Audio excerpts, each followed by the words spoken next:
The administrative functions of your Dwel include the following tabs. The user account contains the information necessary for logging in as a user. Similarly, the admin user account contains the information necessary to log in as an administrator. This information doesn't really change over time unless you wish to change your passwords or PINs. The next tab is the Settings tab, which is where you may change the name that is displayed in the title here. You may wish to change the defaults for the measurement, temperature and date format, but generally once set, these settings don't usually change. Homepage Toolbar tab allows you to change the position of the buttons if you wish. And also you may add other buttons to the toolbar. However, there are only 5 standard buttons on the page and you'll have to replace an existing one. So if we want to add and remove, there is a button for Notices module which may take the place of one of these buttons here. If you, let's say, not using the tasks as often, then you might want to replace that button with a Notices shortcut. So once the buttons are moved, the positioning and everything else is automatically saved, and you may straight away log out of the admin screen.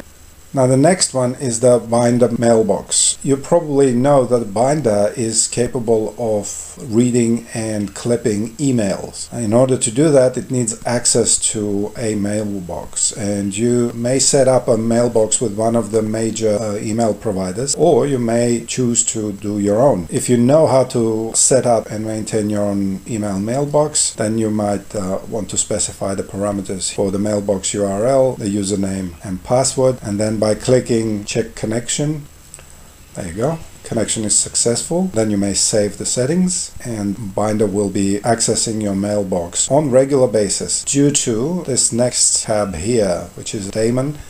And Damon is automatic task engine. In here we have several tasks that Damon performs on an ongoing basis. For example, it checks the email mailbox and you may turn it on and off if you wish. You may completely turn off the Damon engine by pressing this disabled button, but this is not recommended.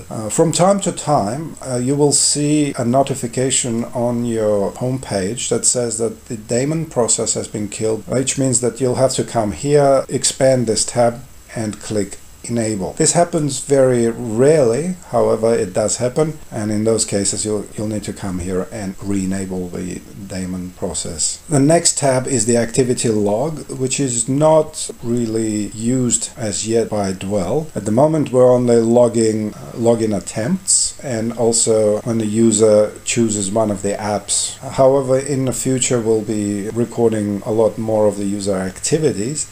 As you can see from this sample of records here, there's no personal information in this log. It simply says how Dwel was used, and this is for support people to be able to trace any problems.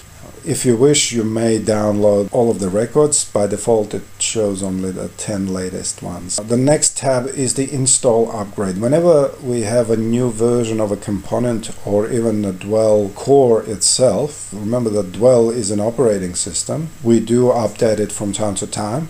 And whenever that's the case, you will see a red update icon. You may click it, you confirm that. Budget is now set to version 0.9.